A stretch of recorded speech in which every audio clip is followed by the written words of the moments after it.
Welcome to GGL news.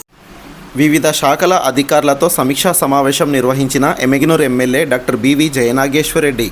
Kurnool జిల్లా ఎమ్మిగనూరు ఈ నెల 26, 27, 28 తేదీల్లో నందవరం మండలం గురుజాలలోని శ్రీ రామలింగేశ్వర స్వామి క్షేత్రం నందు మహాశివరాత్రి సందర్భంగా జరుగుతున్న బ్రహ్మోత్సవాలు పురస్కరించుకొని, అలానే గోనెగండ్ల మండల పరిధిలోని గంజాలి గ్రామంలో వెలసిన హజరత్ మహాత్మా బడే సాహెబ్ ఉరుసు మహోత్సవం మార్చి 5వ తేదీ గంధం, 6వ తేదీ ఉరుసు మహోత్సవం పురస్కరించుకొని ఉరుసు కోసం వచ్చే భక్తులకు ఎలాంటి అసౌకర్యం కలగకుండా సౌకర్యాలు కల్పించడానికి వివిధ శాఖల అధికారులతో ఎమ్మెల్యే బీవీ ఆదివారం సమీక్షా సమావేశం నిర్వహించారు. అనంతరం ఎమ్మెల్యే బీవీ మీడియాతో మాట్లాడుతూ, కూటమి ప్రభుత్వం అధికారం చేపట్టిన తర్వాత సీఎం చంద్రబాబు సీఎంగా ఉన్న నేపథ్యంలో ఎక్కడ కూడా ప్రజలకు భక్తులకు అసౌకర్యం కలగకుండా వివిధ శాఖల అధికారులతో సమీక్షించడం జరిగిందని ఎమ్మెల్యే బీవీ పేర్కొన్నారు. ఈ సందర్భంలో 2 చోట్ల కూడా శానిటేషన్, విద్యుత్ సరఫరా, వైద్యం, త్రాగునీరు, బస్సుల రవాణా, పోలీస్ భద్రతా చర్యలు చేపడుతున్నట్లు వారు తెలిపారు.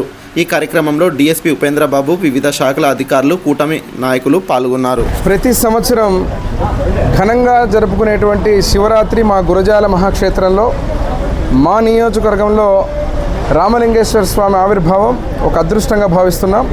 శివరాత్రి పండుగని కన్నుల పండుగగా జరిపే విధంగా ఈరోజు మా నందవరం మండల నాయకులం, గురజాల తెలుగుదేశం పార్టీ కూటమి నాయకులం అందరం కూడా ఒక రివ్యూ చేసుకొని శివరాత్రికి గురజాల రామలింగేశ్వర స్వామి క్షేత్రంలో భక్తాదులకు చేయాల్సిన ఏర్పాట్ల మీద అంతా రివ్యూ చేయడం జరిగింది.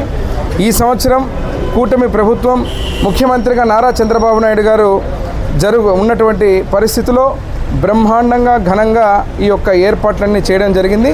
దాదాపుగా ఇక్కడ ఉన్నటువంటి అన్ని డిపార్ట్మెంట్స్, ఇటు ఆర్ఎండ్బి కావచ్చు, హెల్త్ డిపార్ట్మెంట్ కావచ్చు, పోలీస్ కావచ్చు, అదే రకంగా భక్తాదులకు అవసరమైనటువంటి వాటర్ సప్లై కానీ, అక్కడ ఉన్నటువంటి శానిటేషన్ కానీ అన్ని విషయాల్లో కూడా దేదీప్యమానంగా వెలుగొందే విధంగా శివరాత్రికి ఏర్పాట్లు చేయబోతున్నామని చెప్పి తెలియజేస్తూ, అదేవిధంగా వచ్చే నెల ఎప్పుడు కూడా మా ఎమ్మిగనూరు నియోజకవర్గంలో గోనెగండ్ల మండలంలో గంజహళ్ళి బడే సాబ్ అంటేనే నలుమూలల నుంచి రాష్ట్రం నుంచి వచ్చేటువంటి ఆ ఉరుసుకు వచ్చేటువంటి పరిస్థితి. అదేవిధంగా 5, 6వ తేదీలో జరిగేటువంటి గంజహళ్ళి బడే సాబ్ ఉరుసుకు కూడా అదే రకమైన ఏర్పాట్లు.